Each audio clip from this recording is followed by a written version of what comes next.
इस वक्त हमारी मौजूदगी बीएसएससी ऑफिस के सामने है और यहाँ पे लगभग 200 से ज़्यादा की संख्या में बीएसएससी के जो अभ्यर्थी हैं ये लोग पहुँचे हुए हैं घेराव करने के लिए। लेकिन उसके ठीक पहले ही गेट में तालाबंदी कर दी गई है और ये बीएसएससी ऑफिस है और यहाँ पे आज नहीं, एक दिन नहीं, एक बार नहीं, 100 दफ़ा, आई थिंक हज़ारों दफ़ा हो गया होगा इन छात्रों को यहाँ पे पहुँचते हुए। लेकिन 2014 की वैकेंसी है, सब कुछ बहाली प्रक्रिया हो चुकी थी इनकी। 1778 अभ्यर्थियों को निकाल दिया गया है। काउंसलिंग होने के बाद सोचिए, पैसा लगाया, पढ़ाई किया, एग्ज़ाम दिया, सब कुछ किया, उसके बाद ये कहा जाता है कि आप लोग योग्य नहीं है, अयोग्य हो गए। ये सभी अभ्यर्थी अपने अपने दर्द लेकर पहुँचे हैं यहाँ पे और कुछ ऐसे कैंडिडेट भी आए हुए हैं जिनकी शादी हो गई है, उनके पति भी आए हुए हैं, वो भी अपने पत्नी की हक उठाने के लिए, हक की आवाज़ उठाने के लिए आए हुए हैं। तो आइए एक एक करके हम बात करते हैं। और आपदा पंचायत देख रहे हैं।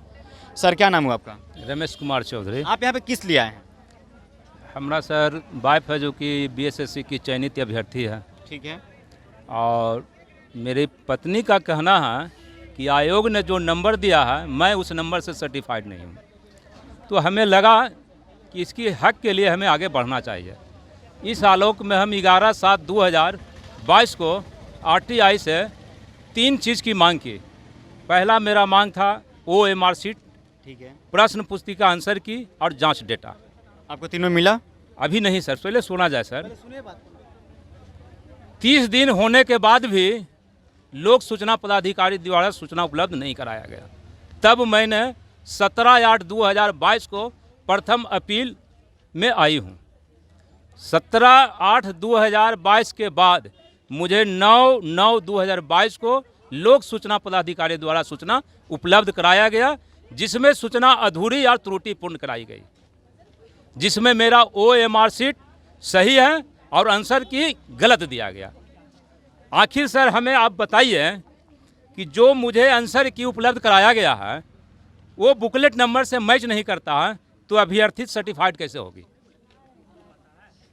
कैसे सर्टिफाइड होगी कि मेरा वास्तविक नंबर क्या है? आपने 374 तो दे दिए हैं और कैंडिडेट का कहना मेरा 400+ नंबर है, आप सर्टिफिकेट कैसे कराइएगा? इसके लिए सर 13/9 के सुनवाई हुई थी।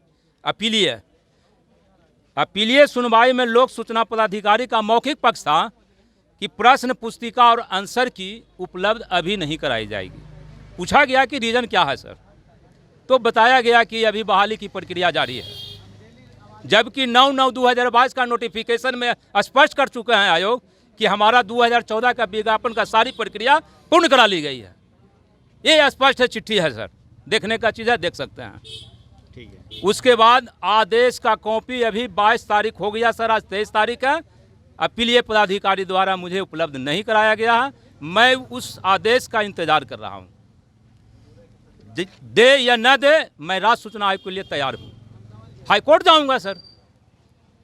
यही हमारा कहना है सर। सभी अभ्यर्थियों से मेरा नम्र निवेदन है कि आरटीआई आपका संवैधानिक आधार है, इसको यूज कीजिए, आपका हक मिलेगा।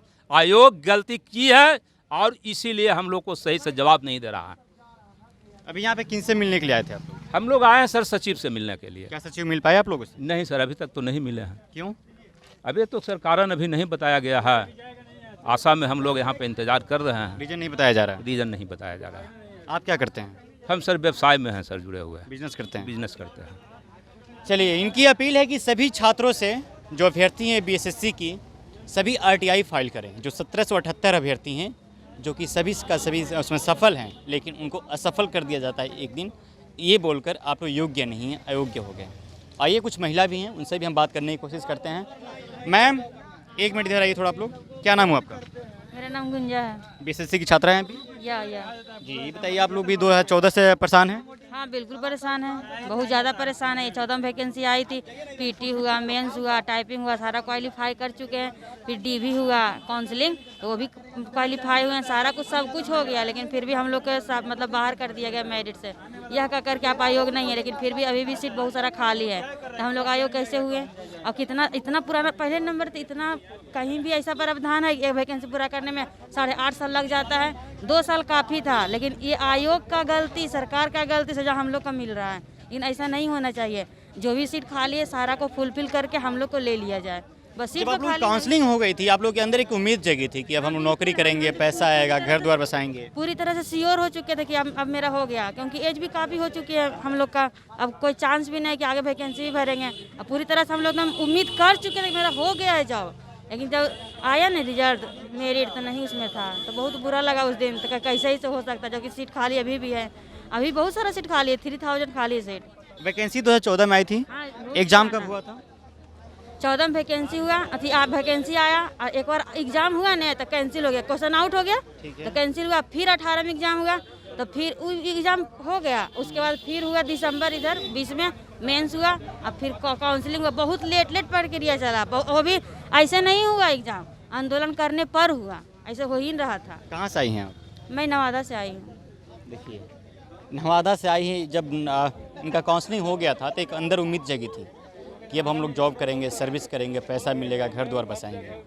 लेकिन जब एक दिन ये बताया जाता है कि आप लोग योग्य नहीं हैं, सबकी उम्मीदें टूट गई। सिर्फ इतना ही छात्र नहीं है यहाँ पे, और भी छात्र हैं जो कि नहीं आ पाए हैं यहाँ पे, अलग अलग जिलों से हैं, अलग अलग जगहों से हैं, लेकिन सभी के सभी आज प्रेजेंट यहाँ पे नहीं हो पाए। क्या नाम हुआ आपका? रंजन कुमार। कहाँ से हैं? जी, जमुई से। क्या कहना चाहिएगा योग्य आयोग को? देखिए, आयोग की गलती, एक आयोग को अपनी गलती मान के जो भी हुआ है कम से कम उस त्रुटि को सुधारा जाए और हम लोग को जो सीट वैकेंट रह रही है कम से कम उसमें हम लोग को दे, सेकंड मेरिट निकाल दे। क्योंकि मान कर ठीक है, आयोग बोल रही है क्या कि वेटिंग लिस्ट का प्रावधान नहीं है, लेकिन कम से कम इसमें ये तो हो सकता है कम सेकंड मेरिट निकालिए। ऐसा बात तो नहीं है कि आज की वैकेंसी 1 साल की वैकेंसी है, आप ये कर रहे हैं, ये वैकेंसी 8 साल की है, तो 8 साल की कम से कम मानवता के नाते आप ये कीजिए कि कम से कम जितना हम लोग 77-78 बच्चा हैं बार बार आ रहे हैं आपके पास, क्योंकि आप पहले भी बोले थे कि एक भी सीट वैकेंट हम नहीं रहने देंगे, तो फिर आप ये क्यों कर रहे हैं? नई सरकार से कितनी उम्मीद है आप सभी की? नई सरकार से कोई उम्मीद नहीं है। जो है? पुरानी सरकार है वैसे ही नई सरकार है। जो नीतीश कुमार कर चुके हैं वही अब तेजस्वी यादव करने वाले हैं। तब कौन सी सरकार से उम्मीद होगी आप लोग की? कोई सरकार से तो उम्मीद है हम लोग के, अब खत्म हो गया है, क्या करें। उम्मीद कोई नहीं है। अभी तो नहीं नज़र आ रहा है। अगर जब तक हम लोग का काम कर देता है तो उम्मीद जग सकता है, नहीं करेगा तो फिर तो कैसे उम्मीद कर सकते हैं आप किसी पर? 2024 में चुनाव भी है, अगर आप लोग के एग्जाम फिर से नहीं होता है, भर्ती प्रक्रिया नहीं शुरू होती, तो क्या करेंगे आप लोग? हम सब क्या फिर करेंगे? उसी सरकार को वोट देंगे आप लोग? नहीं, वोट तो चेंज करना होगा ना। किसको देंगे? नोटा दबाएंगे, नोटा आ जाएगा। चलिए, 2024 में चुनाव भी है और इन लोगों का अगर सरकार उससे पहले इन लोगों की बात मान लेती है, इनकी भर्ती प्रक्रिया सब कुछ कंप्लीट हो जाता है, अगर वोट देंगे, अगर नहीं हुई तो सीधे नोटा दबा देंगे और ना ही आपकी रहेगी, ना ही उनकी रहेगी, और ना ही इनकी रहेगी। इनकी क्या मांग है? सिर्फ एक ही मांग है ना कि इनकी भर्ती प्रक्रिया हो जाए। जो काउंसलिंग हुई थी इनको साबित कर दिया गया है। आखिर क्यों? तो अब द पंचायत देख रहे थे। मेरा नाम आदित्य है। फिलहाल इस वीडियो में इतना ही। बने रहे द पंचायत के साथ, तब तक के लिए बहुत बहुत धन्यवाद।